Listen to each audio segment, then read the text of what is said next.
akibat sampah organik. Awalnya manusia itu Di podcast Tuhan. Halo Sobat Suara Sasling, selamat datang di podcast Suara Sasling BEM Fikas UB. Perkenalkan, saya Nabila Fira Azara dari Kementerian Sosial Masyarakat dan Lingkungan BEM Fikas UB. Dan saya Fiersa Jasmine yang akrab disapa biasa. Nah, podcast Suara Sasling BEM Fikas UB ini ruang diskusi yang membahas berbagai isu sosial dan lingkungan yang sedang terjadi di sekitar kita.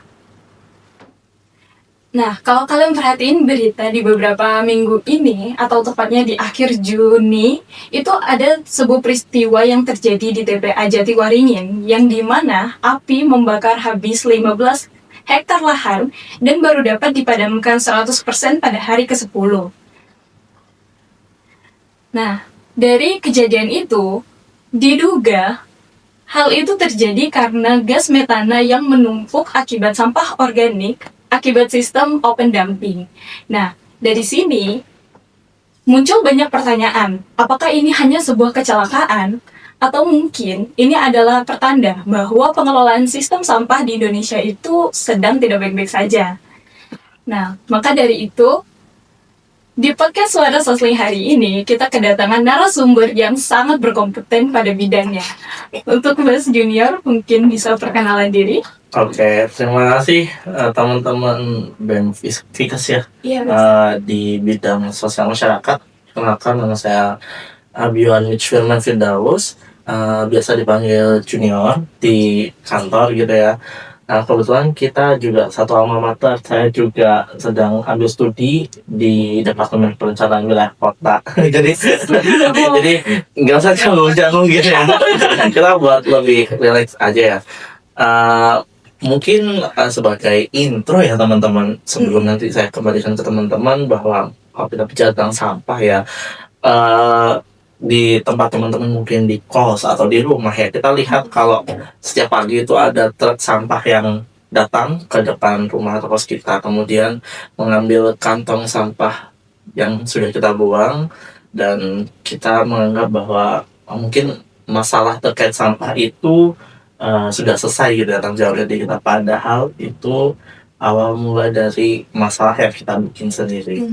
Nah, sampah itu mungkin kita bisa bilang sesuatu yang paling mudah kita lupakan gitu ya, karena kita merasa setelah kita buang sampah gitu ya, tanggung jawab kita hilang ya, padahal sampah yang kita hasilkan dari aktivitas sehari-hari kita itu sebenarnya itu cuma pindah tempat teman-teman.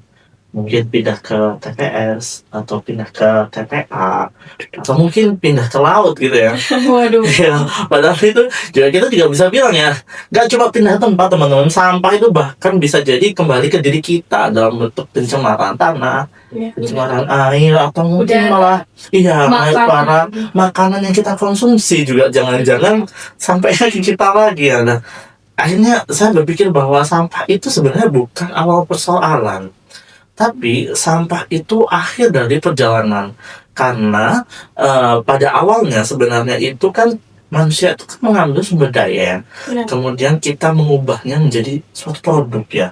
Setelah kita mengubah jadi suatu produk, itu kita gunakan, dan yang akhirnya itu menentukan keputusan kita, apakah benda itu masih memiliki nilai atau sudah tidak punya nilai yang akhirnya kita buang.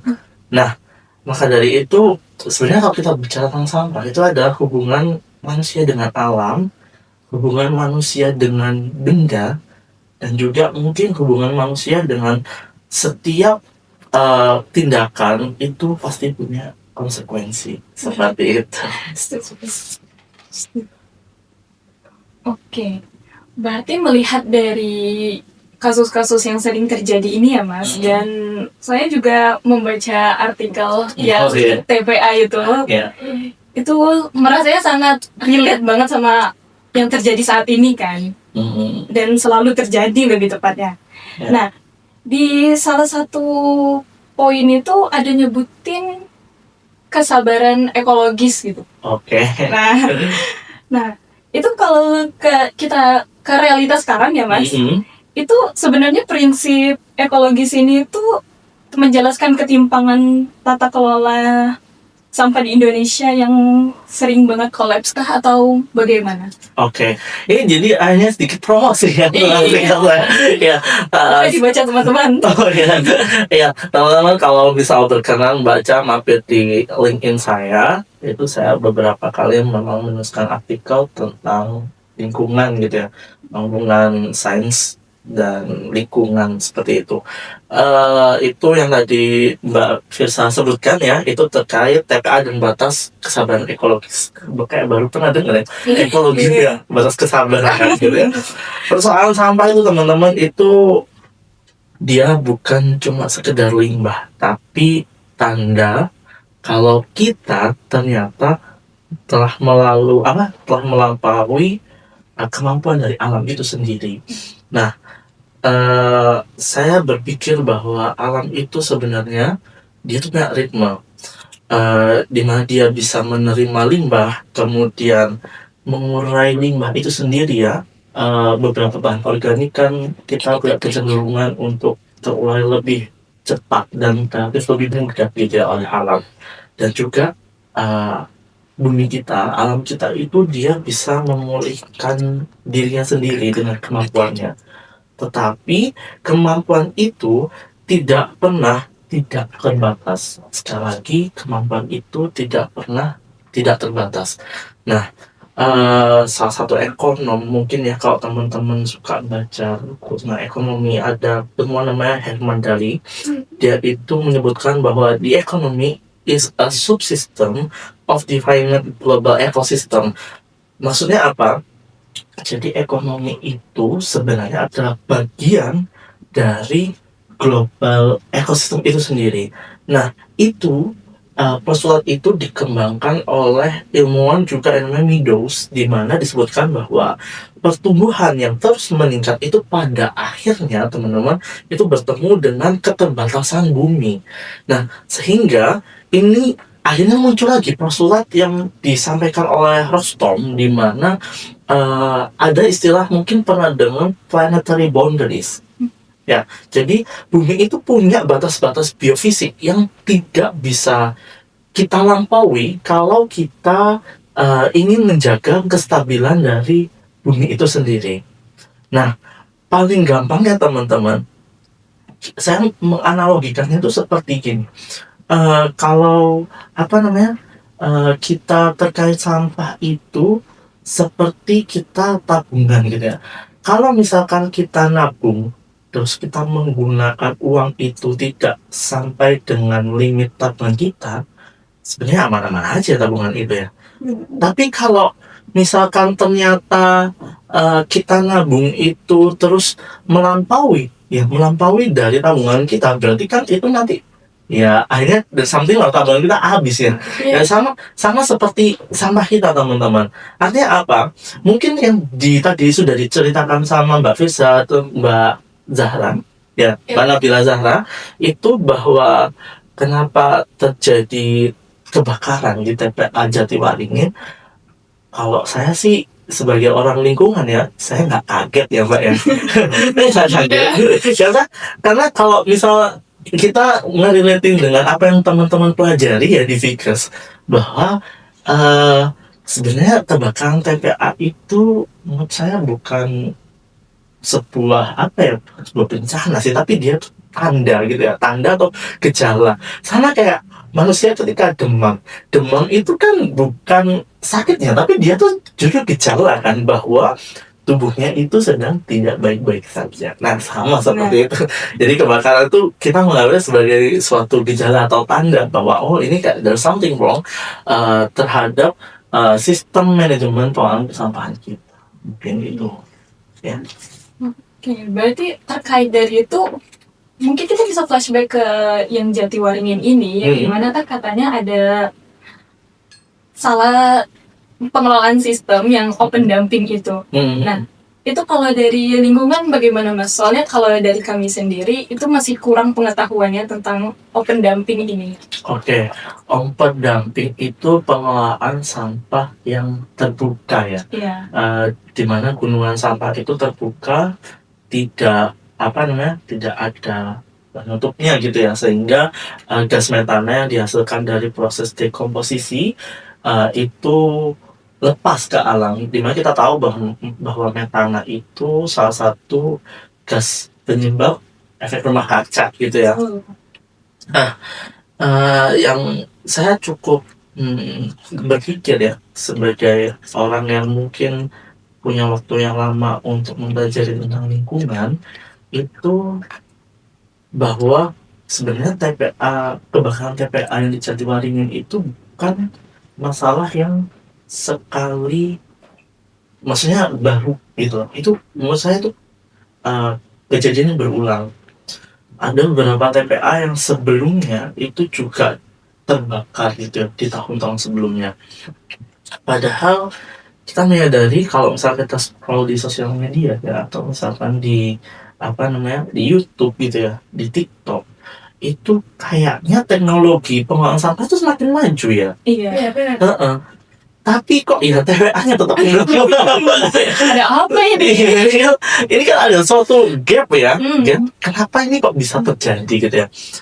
Dan juga kayaknya tuh program pengolahan sampah itu kayak gak kurang-kurang gitu ya. Betul. Iya, betul. Tapi kok sampah kita ya ada aja kejadian dari kebakaran dan segala macam. Nah, ini yang menjadi sebenarnya tanda tanya gitu ya, bahwa kita memasuki suatu peradaban di mana kita tuh peradaban sekali pakai gitu ya. Jadi masyarakat modern itu mengalami perubahan cara pandang terhadap suatu benda gitu ya. Saya mau cerita sedikit terkait salah satu postulat gitu ya. Tapi saya lupa lagi itu siapa yang bilang bahwa manusia modern itu mengalami perubahan pergeseran paradigma gitu ya, bisa kita bilang dari mode of being menjadi mode of having, dimana yang awalnya manusia itu mengalami mode menghargai pengalaman menuju ke mode orientasi kepemilikan. Nah, ada lagi postulat yang disampaikan oleh Arjun Appadurai, di mana benda itu secara, ini nggak apa-apa ya saya bahas antropologis gitu ya. Ini buat teman-teman juga banget, teman-teman juga suka baca-baca buku tentang politik atau antropologi, bahwa yang disampaikan oleh Appadurai ini benda itu punya kehidupan sosial sebenarnya, yang dimana benda itu menyimpan cerita. Mungkin kalau teman-teman masih ada kakek nenek gitu ya, apa mungkin di rumah gitu ya, mungkin kita bisa tahu beberapa barang di rumah kita itu menyimpan cerita. Maksudnya gini, di rumah kakek nenek kita mungkin kita melihat meja sudah tua, bahkan mungkin lemari-lemarinya beliau itu diwariskan ke ayah ibu kita ya. Iya, bisa buat modal menikah gitu ya waktu itu. Nah, itu kan artinya apa?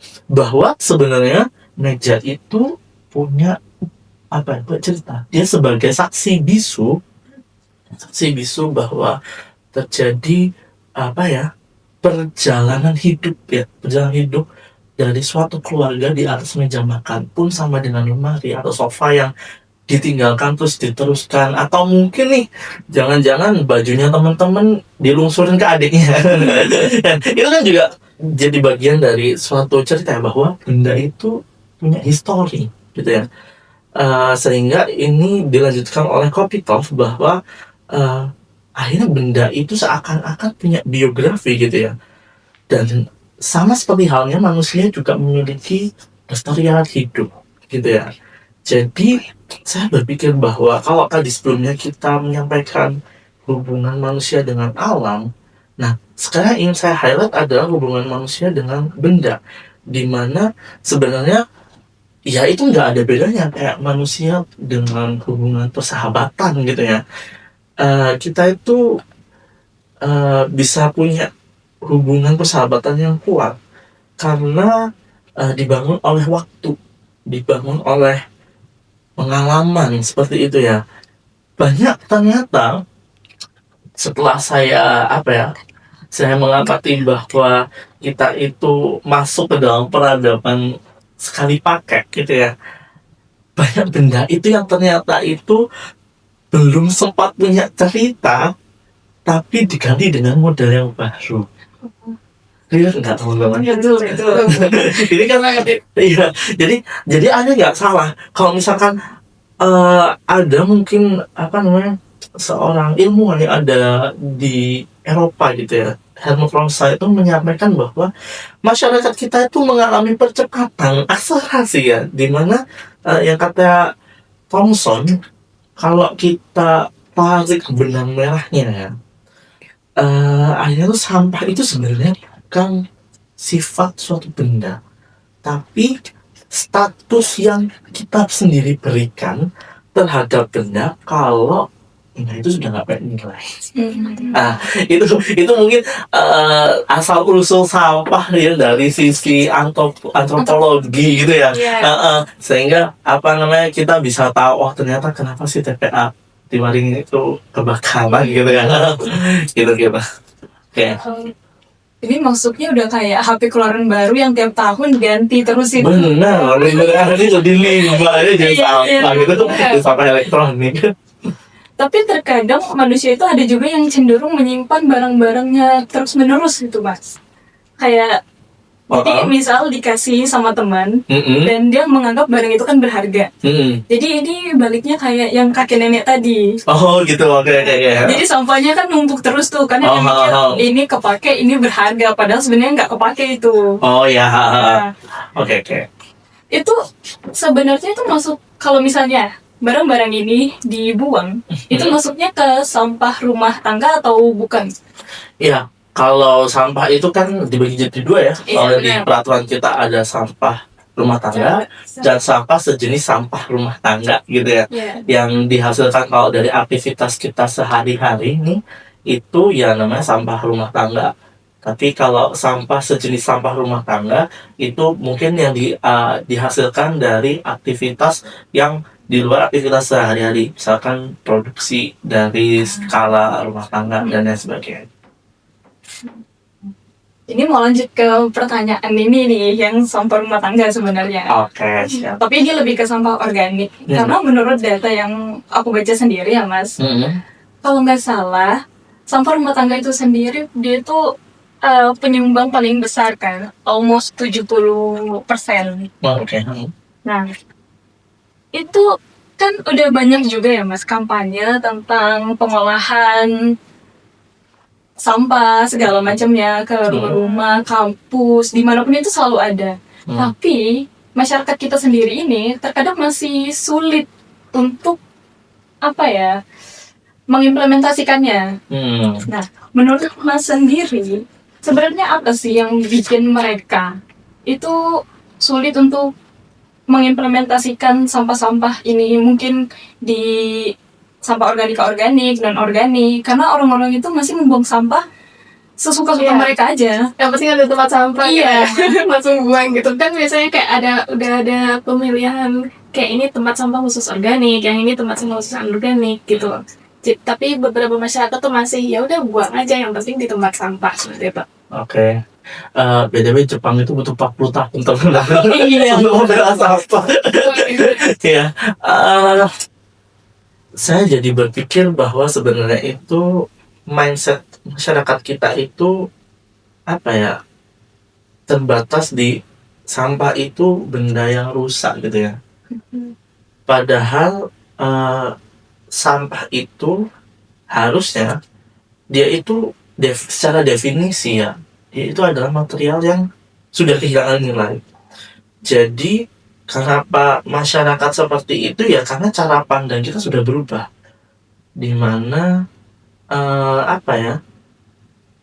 gini. Jadi saya ingin menyampaikan bahwa teknologi secanggih apapun itu akan selalu tertinggal mengejar laju produksi sampah kalau kita tidak bisa membudayakan. Nah, jadi teknologi ini penting, tapi teknologi itu cuma alat ya, berhasil atau tidaknya tergantung manusianya, tergantung usernya. Makanya di dalam satu tulisan yang pernah saya sampaikan ya, bahwa harusnya kita sudah punya eh, paradigma ekokulturalisme ya, ekokulturalisme di mana kita punya pandangan bahwa keberlanjutan itu harus jadi bagian dari kebudayaan. Nah, maka dari itu sebenarnya itu tidak salah dengan ada ilmuwan yang punya postulat the unit of survival is organism plus environmental, di mana kita itu tidak pernah terpisah oleh alam. Maka dari itu permasalahan sampah itu sebenarnya adalah permasalahan perubahan perilaku. Makanya tadi teman-teman bisa menyampaikan bahwa kenapa orang itu udah ada loh tong sampah yang terpilah tapi buangnya juga masih seenaknya gitu kan, gitu. Nah itu mungkin yang bisa aku jawab dulu gitu ya.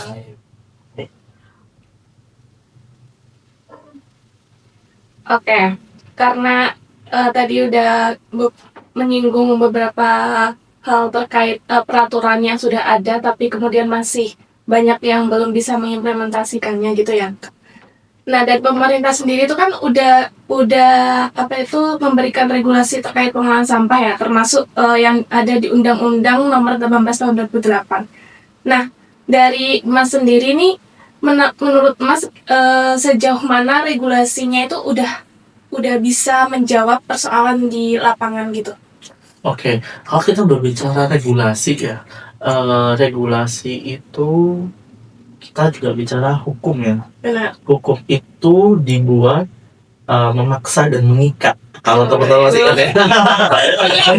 Ini hukum itu dibuat dengan memaksa dan mengikat gitu ya. Maka sebenarnya regulasinya sudah ada.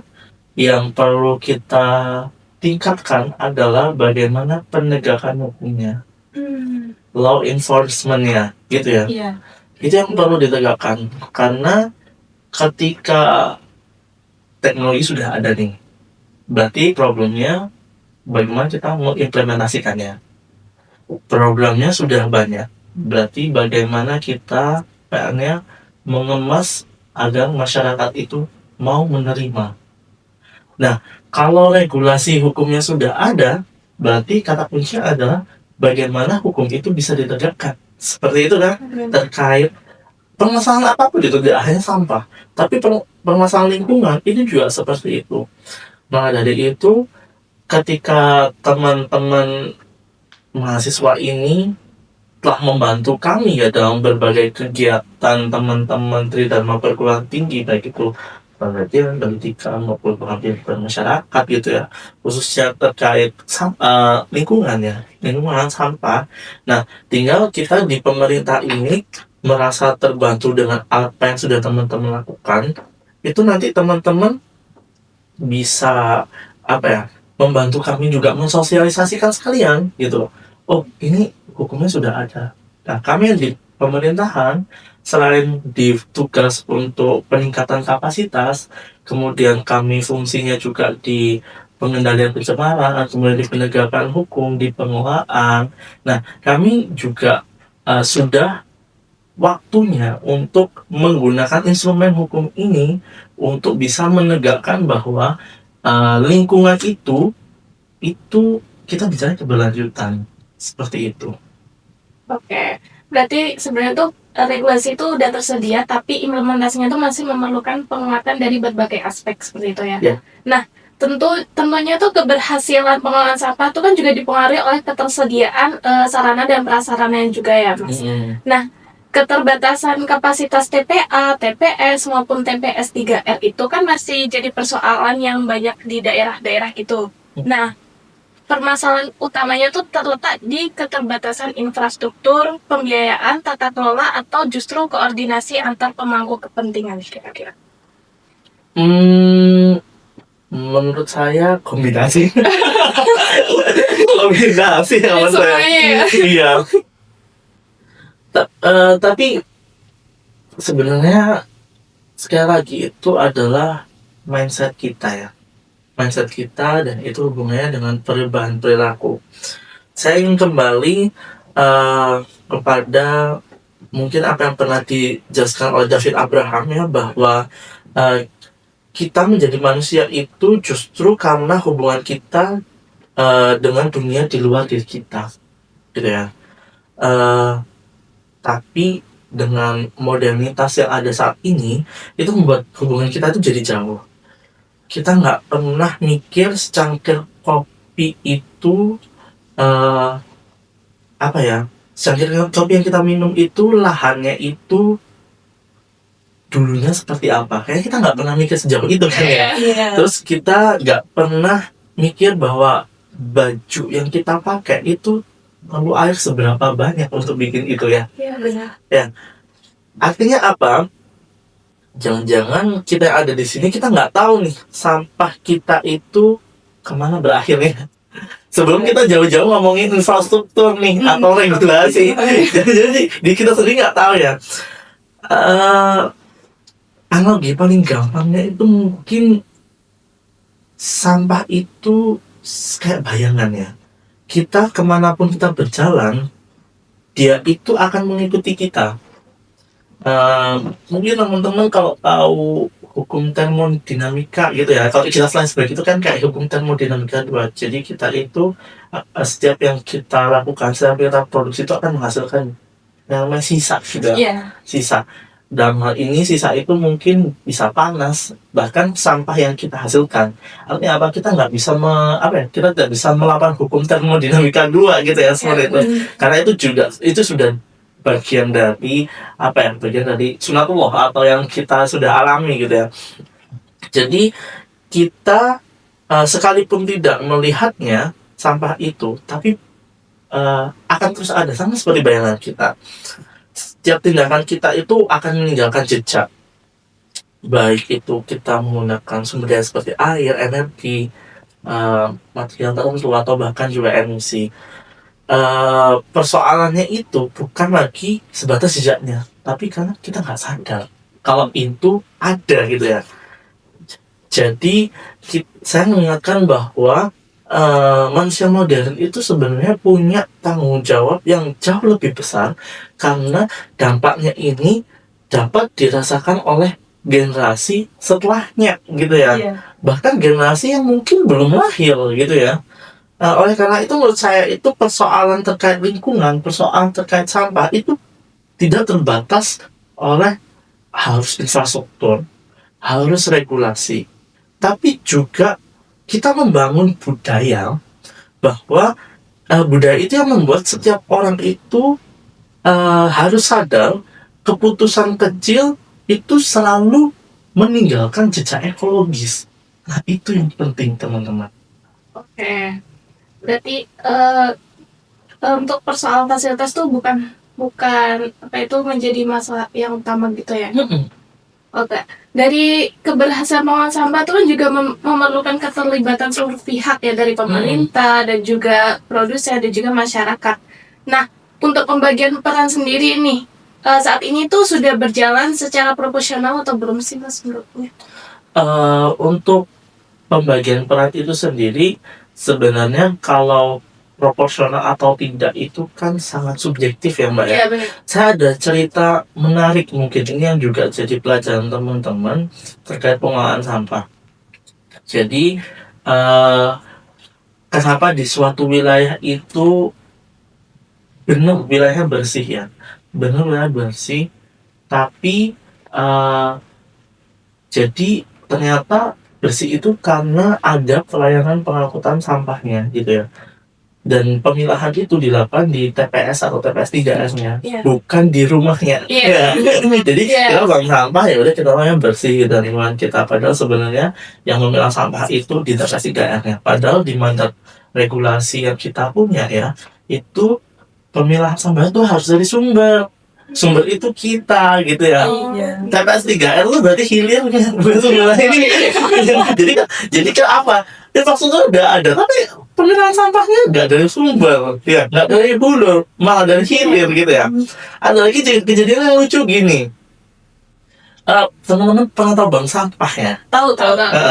Nah, bank sampah itu kalau di suatu wilayah gitu ya, coba ditandai kayaknya kalau di Kabupaten Malang sendiri itu sangat sedikit Iya. kalau ada TPS 3R ada bank sampahnya. Ya, pasti kalau nggak TPS 3R tok atau bank sampah tok gitu ya.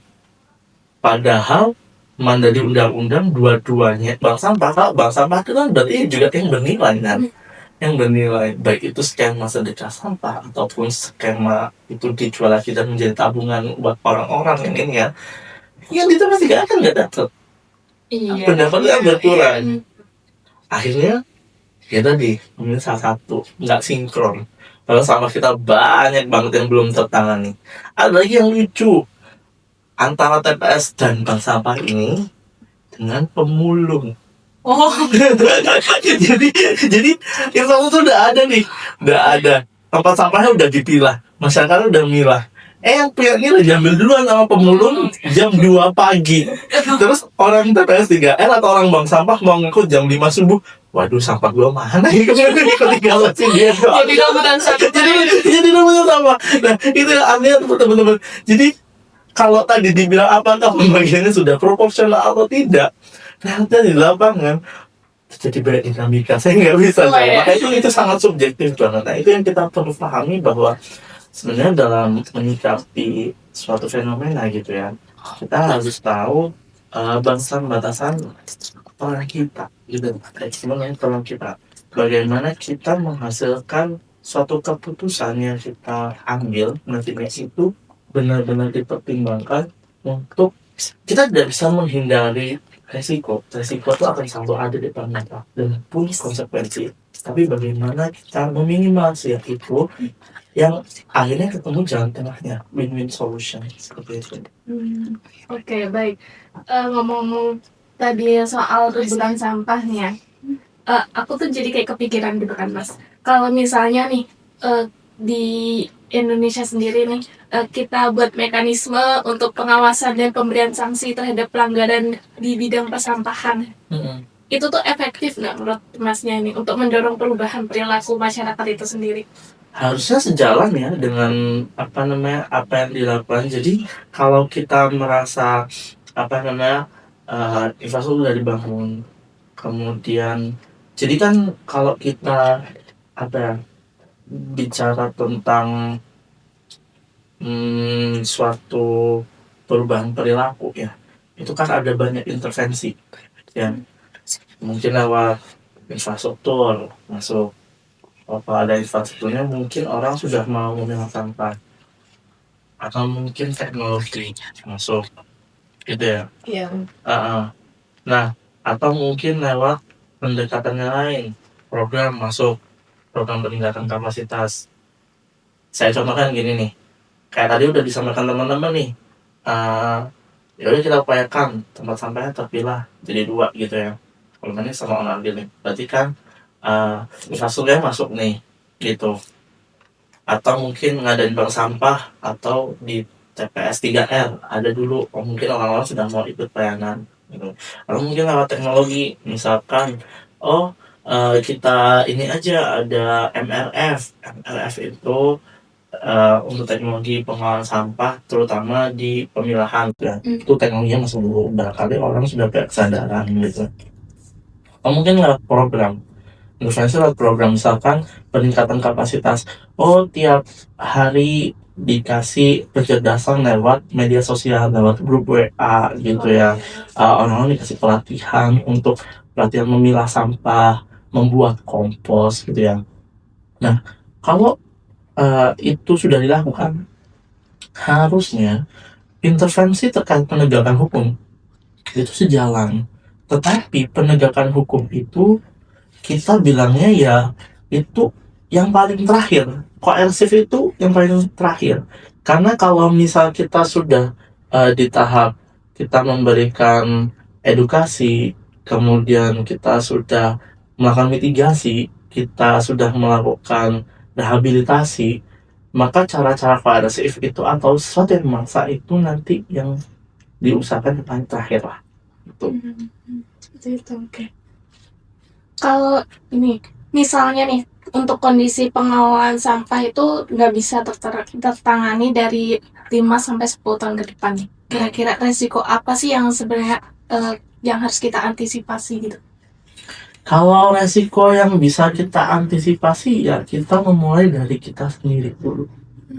Kita di masing-masing lingkungan kita, apakah kita sudah memilah sampah atau belum gitu. Oke. Jadi kalau kita sudah memilah sampah dan kita bisa membuktikan nih bahwa sampah yang kita bisa pilah itu yang bernilai itu misalkan untuk fungsi ekonomis ya, untuk menambah nilai ekonomis, dan misal sampah yang basah yang organik itu bisa kita kelola sendiri melalui pengomposan gitu ya, atau mungkin lewat fermentasi gitu ya, dan itu tidak pun kita bicara secara cost gitu ya, menambah nilai ekonomi, tetapi kita bicara tentang manfaat atau menambah nilai manfaat, paling tidak berbahaya dengan lingkungan.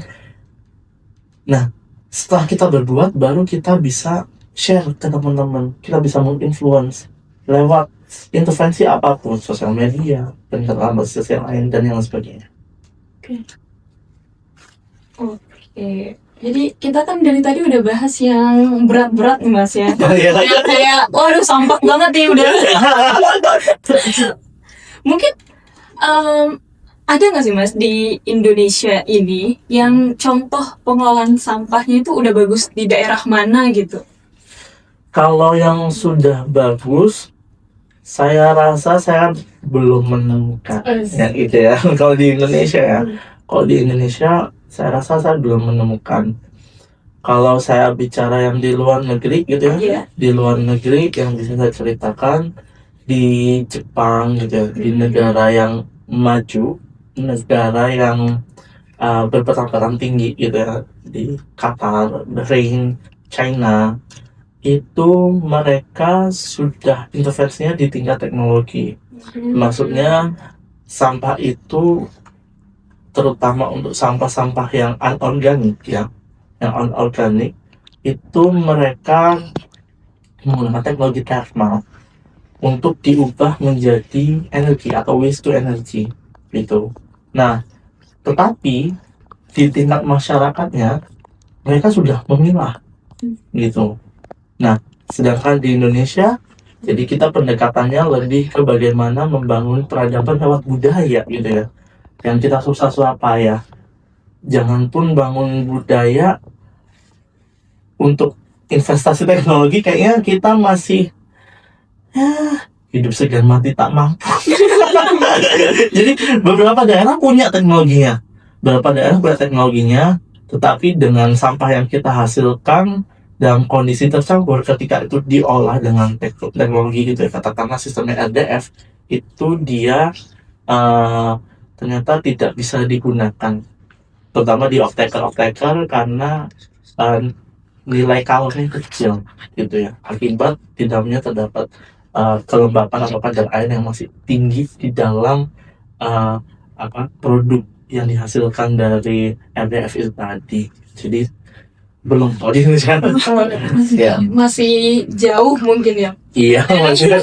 Tapi kita harus optimis ya. Ya, mungkin bisa kita mulai dari Kota Malang dulu. Oh ya, dari Kota Malang, Kabupaten Malang Raya lah ya. Kabupaten, kota, sama Kota Batu gitu ya. Iya, diajak.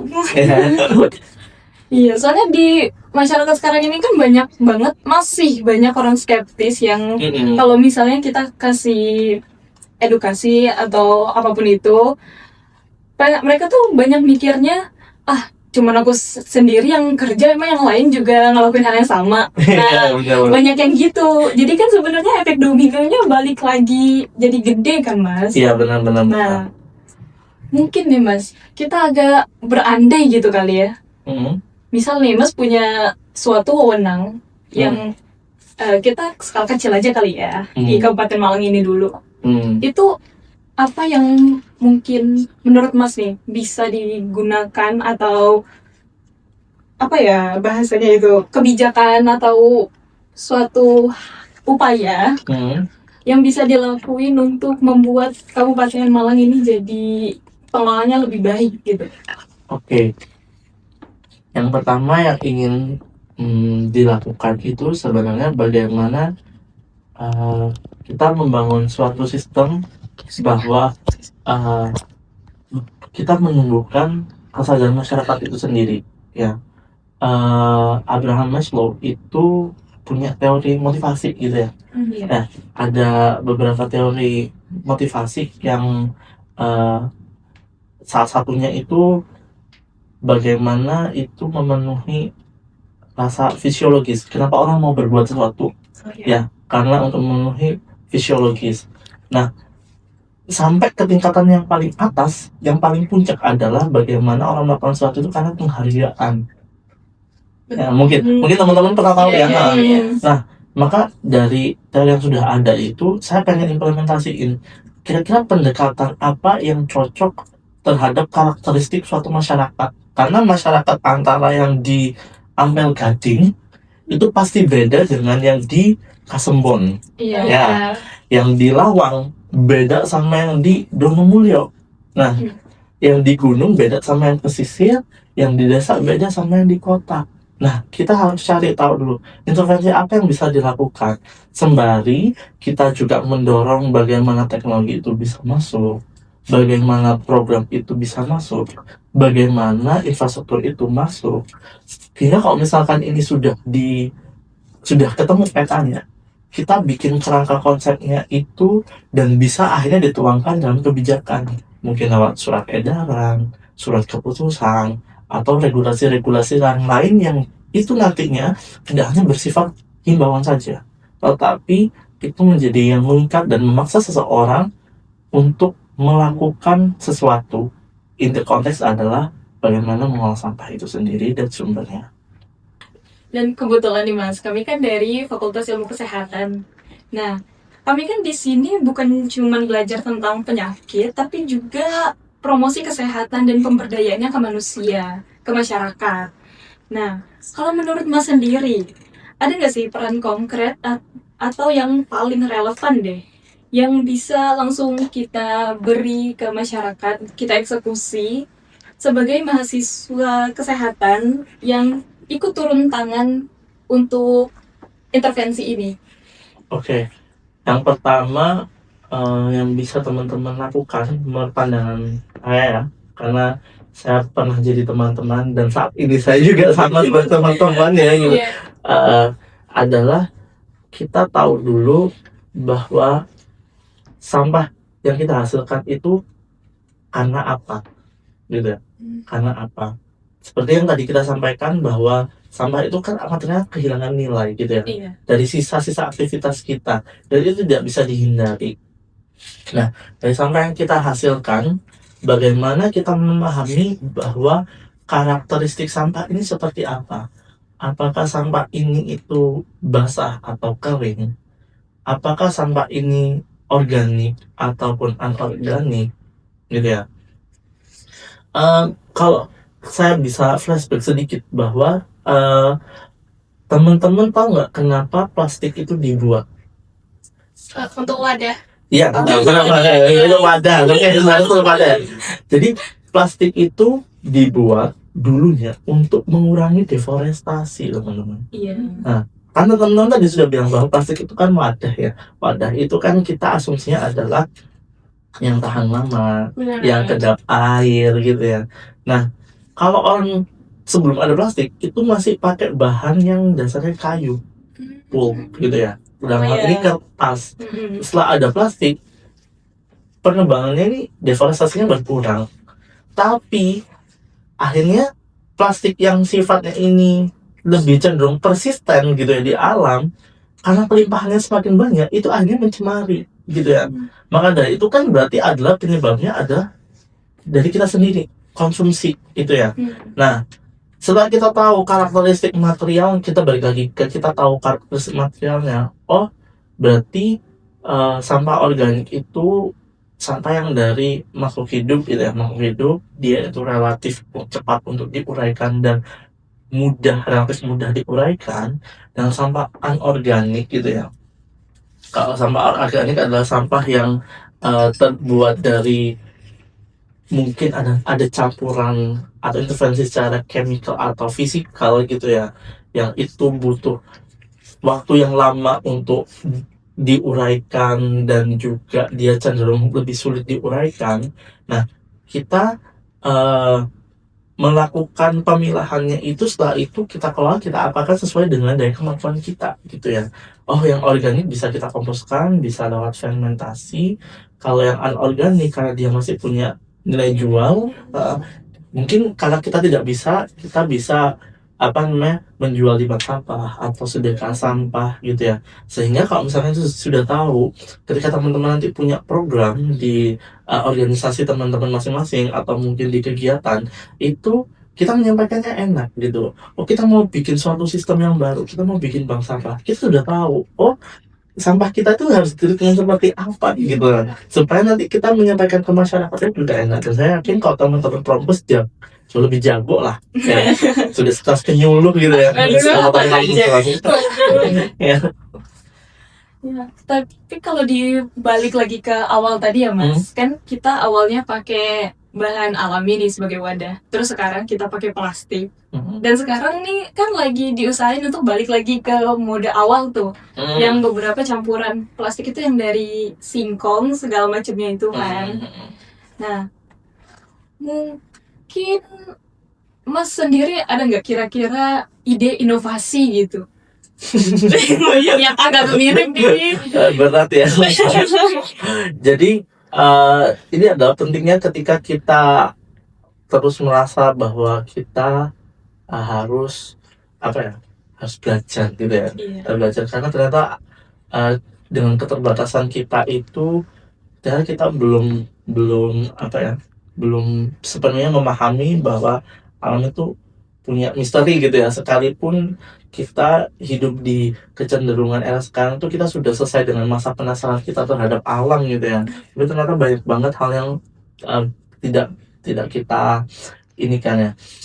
Salah satunya tadi sudah disampaikan, singkong gitu ya. Singkong itu ternyata bisa menjadi bioplastik ya. Jadi bioplastik, ataupun mungkin bahan-bahan alam lainnya yang harus dicari tahu dulu ya, bagaimana kalau kita ingin suatu wadah itu yang kuat, kemudian yang tahan kedap air gitu ya, yang kedap air, mungkin yang memiliki daya daya urai yang tetap tinggi gitu ya, supaya itu tidak menjadi persisten atau resisten di alam gitu ya.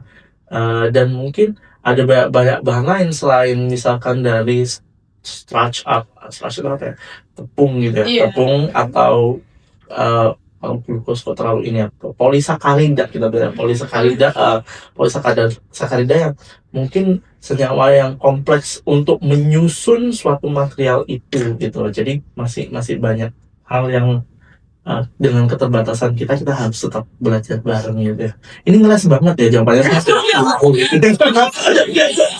Ini pemisahan jawab gitu ya. Karena memang perlu penelitian lebih lanjut kan. Jadi bener, nggak yang harus langsung aku ada ide. Iya, yang penting kita tahu dulu kita pengennya seperti apa nih. Iya. Oke. Mungkin ini terakhir ya Mas dari aku.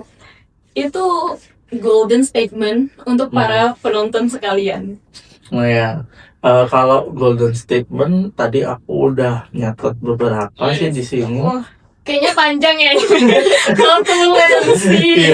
Jangan lupa dicatat ya teman-teman. Ya, jadi yang pertama itu saya ingin sampaikan bahwa alam itu sekali lagi punya batas ya teman-teman. Sebesar apapun kemampuan teknologi, kita nggak bisa terus-menerus untuk membebani alam tanpa kita memperhitungkan kapasitasnya. Yang kedua, sampah itu cermin dari kebudayaan kita. Dia bukan sekedar hasil dari konsumsi kita, tapi hasil dari cara kita memandang benda itu, dan kita memaknai kehidupan itu. Dan yang ketiga, keberlanjutan itu budaya. Teknologi itu bisa membantu kita dalam mengolah sampah, tapi hanya perubahan budaya yang dapat mengurangi lahirnya sampah itu sejak awal. Dan kami percaya bahwa lingkungan lestari itu tidak dimulai dari TPA, tidak dimulai dari mesin pengolah sampah, bahkan tidak dimulai dari kebijakan pemerintah yang sudah dibuat. Nah, tapi lingkungan yang seperti itu dimulai dari kesadaran setiap orang bahwa setiap benda itu berasal dari awal, dan setiap keputusan yang kita ambil dari hari ini itu akan menentukan kualitas lingkungan yang diwariskan kepada generasi berikutnya, bahkan generasi yang belum lahir ya. Karena pada akhirnya yang kita wariskan ke anak cucu kita itu bukan hanya bumi yang kita tinggali, tetapi juga cara kita memperlakukan bumi itu sendiri. Bagus banget ya. Keren, keren. Kasih banget Mas, wawasannya sangat luas ini. Oh enggak, sama-sama belajar. Sama-sama belajar.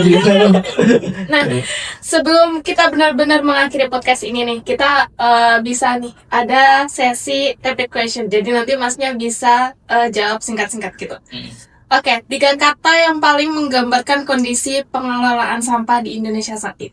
Wah, parah, Pol. Aduh, nggak expect ya. Lagi gitu. Parah, Pol. Berarti emang benar-benar sangat kacau ya. Sedarurat itu ya. Iya, darurat itu. Oke, lanjut ya. Satu kebijakan yang paling mendesak untuk diperbaiki. Apa nih kira-kira? Dari Masnya. Kebijakan penegakan hukum terkait penegakan hukum terkait tata kelola sampah. Oke.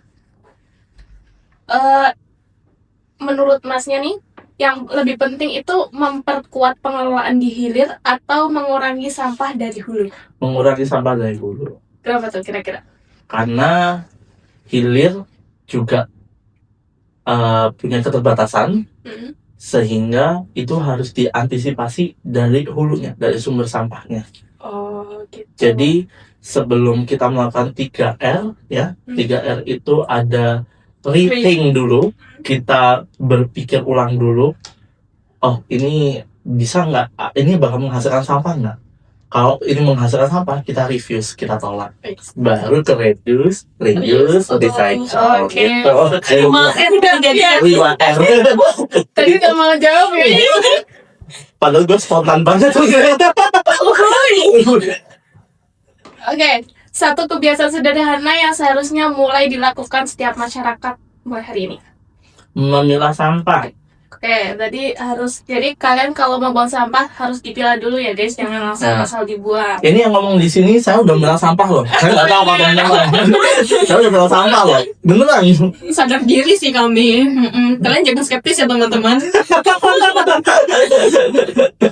Oke, yang terakhir nih, satu kalimat bagaimana Mas Junior menggambarkan masa depan pengelolaan sampah Indonesia jika seluruh pihak mampu berkolaborasi. Satu kalimat, sampah di Indonesia akan tertangani dan tidak ada yang mustahil Indonesia bebas sampah di tahun 2030. Yes. Amin. Amin. Oke, terima kasih kepada Mas Junior atas ilmu dan wawasan yang luar biasa pada podcast hari ini. Nah, dari diskusi kita, satu hal yang bisa kita pelajari itu bahwa persoalan sampah itu bukan hanya tentang tempat pembuangan akhir ya. Masalah ini tuh berawal dari cara kita memproduksi, mengonsumsi, memilah, hingga mengelola sampah. Artinya, solusi juga harus dimulai dari hulu dan melibatkan semua pihak, baik pemerintah, dunia usaha, komunitas, dan tentunya kita sebagai masyarakat. Nah, semoga setelah mendengar podcast ini, kita tidak hanya menjadi lebih sadar, tapi juga mulai mengambil langkah nyata. Sekecil apapun, karena perubahan besar itu selalu dimulai dari kebiasaan kecil yang dilakukan secara konsisten. Terima kasih kepada seluruh Sobat Suara Sosling yang telah menyaksikan podcast ini. Jangan lupa untuk terus mengikuti konten edukatif lainnya di media sosial BEM Fikas UB. Saya, Nabila Fira Azara, dan juga rekan saya, Fiersa, selaku moderator pamit undur diri. Sampai jumpa di podcast Suara Sosling berikutnya.